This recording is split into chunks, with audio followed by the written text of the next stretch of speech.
Muito bem, senhoras e senhores, muito bem-vindos a essa aula de anatomia, fisiologia e patologia óptica, focadas na refração. Essa é uma aula relativamente rápida em que a gente vai ver algumas estruturas importantes para a refração.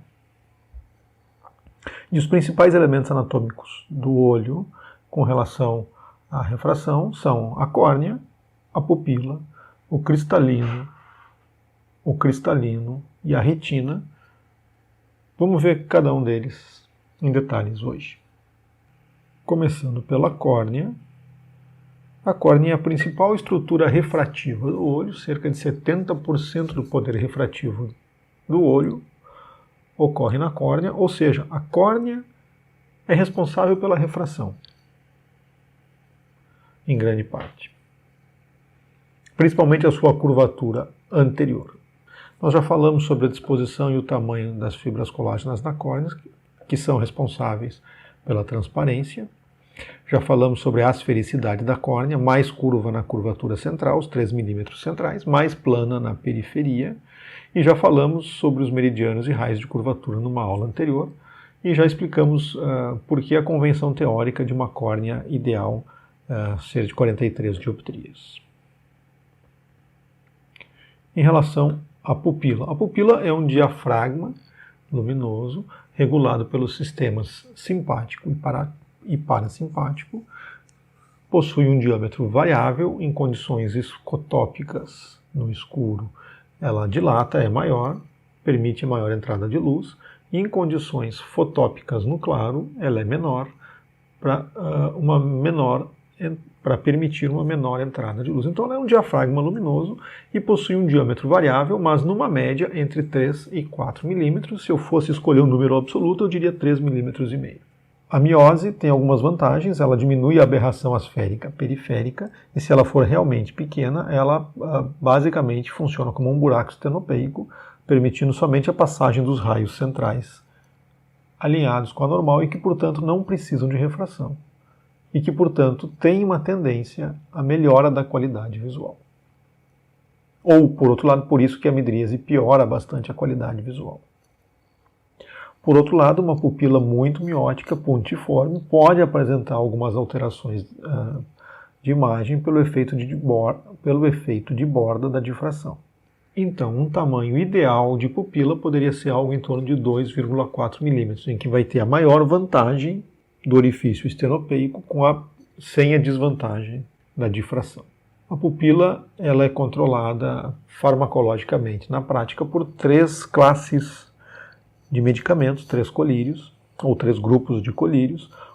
Um deles a fenilefrina, que provoca dilatação por ser um agonista simpático, portanto, atuando nas fibras radiais da íris e cuja sinapse ocorre no gânglio cervical superior.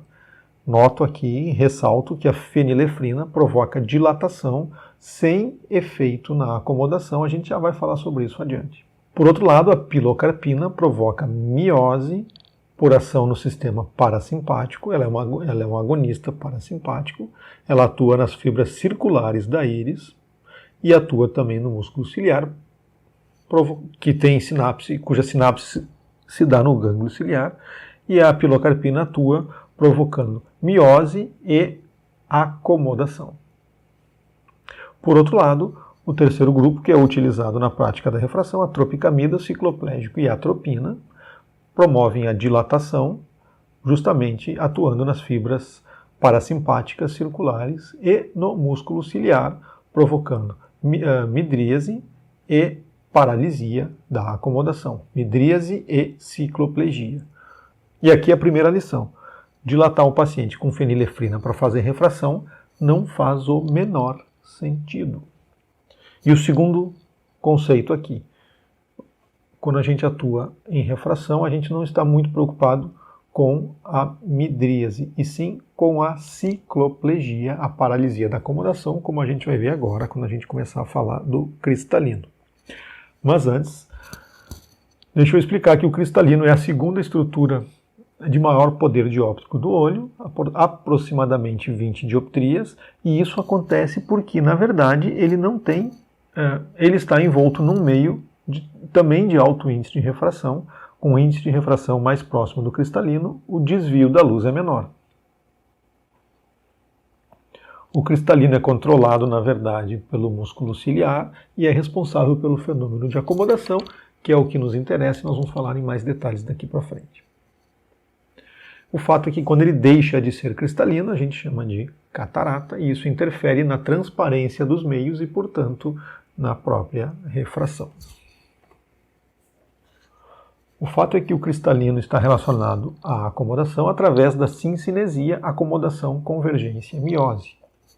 E sincinesia quer dizer um mecanismo reflexo em que os três fenômenos acontecem simultaneamente, ou seja, não existe acomodação sem convergência e sem miose. E essa acomodação se dá pela contração do músculo ciliar, relaxamento da zônula e, portanto, diminuição da tensão sobre o cristalino, de maneira que ele possa aumentar a sua curvatura antero-posterior e, portanto, aumentar o seu raio de curvatura e, portanto, aumentar o seu poder refrativo. Essa sincinesia, acomodação, convergência, miose, que atua no músculo ciliar, ela possui no músculo ciliar, na zônula e, portanto, na curvatura do cristalino, ela possui uma progressão linear regressiva, ou uma regressão linear proporcional à idade, numa média aproximada de 1 dioptria a cada 10 anos. E num número mágico, vamos dizer assim, número de referência, de 3 dioptrias aos 15 anos, portanto, aproximadamente 4 dioptrias com 5 anos, 3 dioptrias com 15 anos, 2 dioptrias com 25 anos, 1 dioptria com 35 anos, e a partir daí ela começa a se manifestar clinicamente com um fenômeno chamado popularmente presbiopia ou popularmente vista cansada. Mas o fato é que a presbiopia, ou o fenômeno responsável pela manifestação clínica de presbiopia, começa ao nascimento e é uma progressão linear regressiva. Dentro dessa zona inferior aqui do gráfico, nós estamos na zona de tolerância acomodativa e aqui basicamente não existem sintomas. À medida que a gente vai avançando para dentro da zona compreendida entre as linhas do gráfico, ou além dessa zona, nós estamos numa região de sintomatologia ou de queixas. Se eu tivesse que passar uma mensagem para a aula de hoje, seria essa regressão linear da acomodação com 1 dioptria a cada 10 anos ou com 1 dioptria a cada 10 anos, tendo como referência 3 dioptrias aos 15 anos. Voltando para os componentes importantes da refração, os componentes importantes do ponto de vista da refração, o vítreo tem a sua importância, principalmente relacionado ao comprimento axial, nos casos de miopia axial. E a retina, claro, porque é onde a imagem vai se formar e a partir dali ser transmitida pelos neurônios para o córtex visual. Na verdade, a gente divide a retina em retina central e periférica. A retina central é responsável pela visão central, que é atestada na tabela de Snellen, na ordem até de 20/20 até 20/400 aproximadamente. E a retina periférica é tudo aquilo que está fora da mácula e da fóvea, para os lados das arcadas, que é a nossa visão periférica. Então a retina central ela tem dois componentes, a mácula, que é a região, vamos dizer assim, a região compreendida entre as arcadas vasculares da retina, e a fóvea, que é a maior concentração de cones da retina, onde a gente tem a maior capacidade discriminativa da acuidade visual.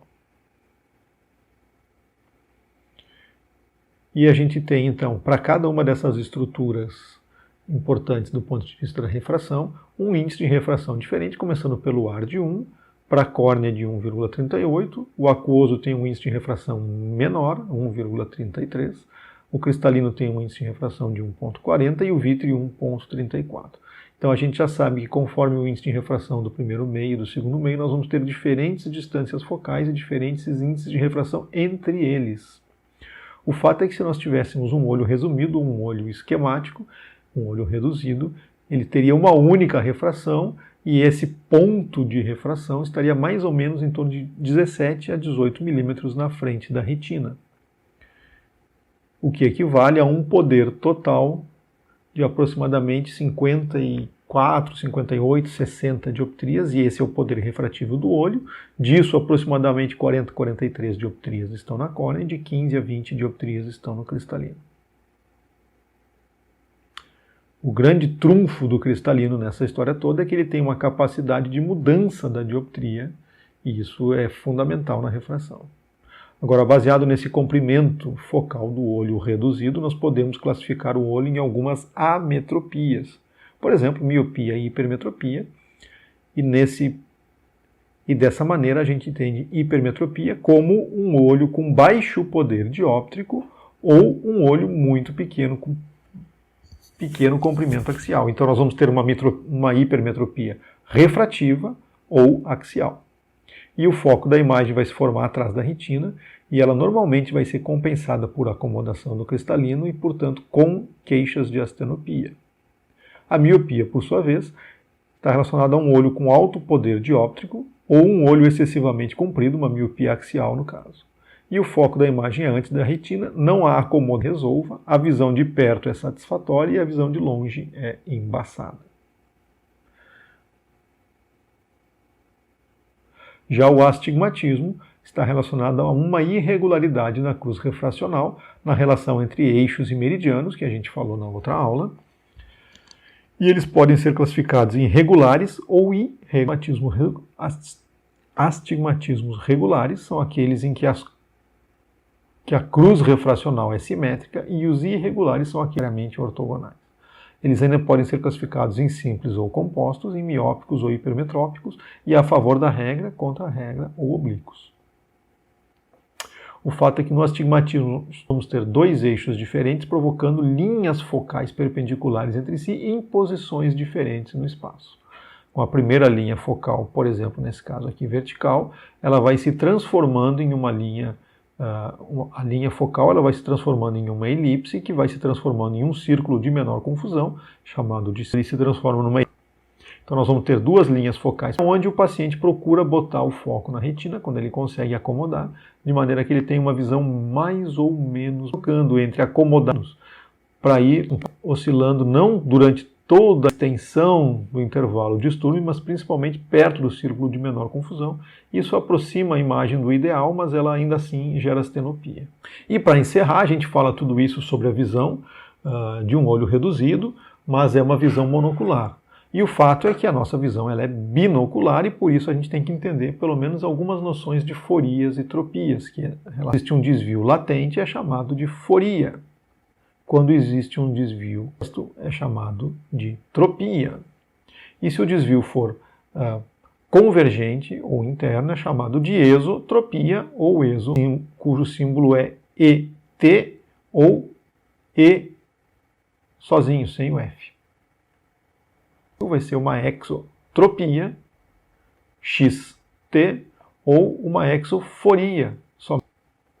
Uma situação que às vezes o capa, em que a gente tem um desalinhamento entre o eixo visual e o eixo anatômico, o eixo pupilar do paciente. Então, o eixo visual não coincide necessariamente com o eixo pupilar. O paciente olha com o olho levemente virado para fora. Isso é muito comum em pacientes míopes que têm o olho muito grande, em que há uma maior distância da fóvea em relação ao eixo central do olho. E simula um XT, uma exotropia. É isso, uma aula bastante básica, principalmente para salientar os principais componentes oculares relacionados à refração e destes o cristalino, principalmente a sincinesia, acomodação, convergência, miose, e essa é a informação da aula, uma regressão linear que começa ao nascimento e progride a uma taxa de uma dioptria a cada 10 anos, com um número de referência de 3 dioptrias aos 15 anos. Muito obrigado. Tchau, tchau.